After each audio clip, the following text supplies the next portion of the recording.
চারদিকে চলছে সেমাই তৈরির কর্মব্যস্ততা। বছরের ১০ মাস কোনো কাজ না থাকলেও দুই ঈদের আগে ব্যস্ত সময় পার করেন এসব সেমাই কারখানার শ্রমিকেরা। আমাদের ১১ মাস কোনো কাজ থাকে না, আমরা ওই রমজান ১ মাসে আমাদের খুব প্রেশানি থাকে কাজের উপরে।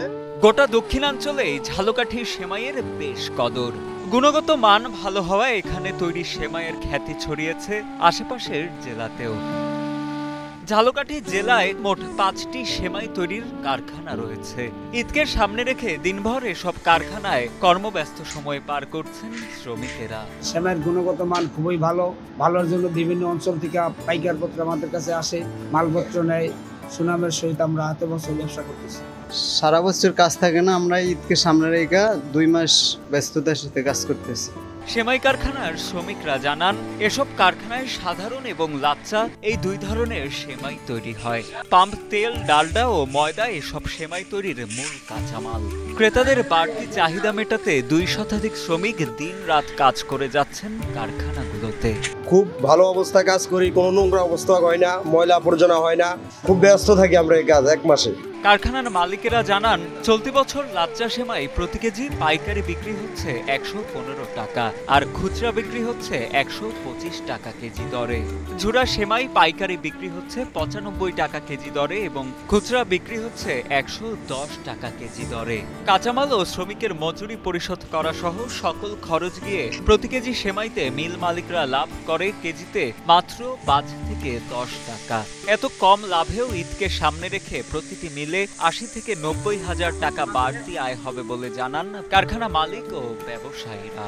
এখন দাম বেশি হইয়া তো আমার মিল এখন বর্তমানে মানে কি অবস্থা আছে হ্যাঁ আল্লাহ ছাড়া কেউ জান না। সারা বছর বন্ধ থাকে, রোজায় দিন পর কি কেনা বেচা, হ্যাঁ এখন বর্তমানে হ্যাঁ কেনা বেচা হয় না, খুব মার্কেট খুব খারাপ। আমার সেমাই যায় টুকিটাকি লালমোহন, বোলা, পটুয়াখালী, পিরিজপুর, বরিশাল এই এলাকায় যায়, কিন্তু এর বাইরে যায় না। কিন্তু কাঁচামালের চড়া মূল্যের কারণে ব্যবসায়ের লাভ তুলনামূলক কম বলে জানান অনেক সেমাই ব্যবসায়ী। তবে সেমাই শিল্পের সাথে জড়িতদের বিসিকের পক্ষ থেকে সব ধরনের সহায়তার আশ্বাস দেন বিসিকের এই কর্মকর্তা। এই শিল্পের মালিকরা যদি বিসিকের নিকট আর্থিক এবং কারিগরি সহায়তা চায় তাহলে বিসিকের পক্ষ থেকে তাদেরকে আর্থিকভাবে সহায়তা করা হবে।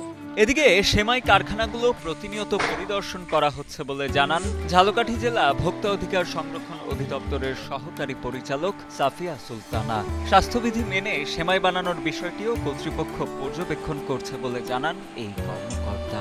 ঈদকে সামনে রেখে ঝালকাঠি জেলায় যে কয়টি সেমাই কারখানা রয়েছে ওনাদের আমরা রমজানের আগে ওনাদেরকে আমরা সচেতন করেছি, আমাদের যে লিফলেট আছে সেগুলো বিতরণ করেছি এবং তারা যেন পরিচ্ছন্ন পরিবেশে সেমাই উৎপাদন করে এবং সেমাইয়ের ভালো ভোজ্য তেল যেন ওনারা ব্যবহার করে এ ব্যাপারে আমরা ওনাদেরকে সতর্ক করেছি।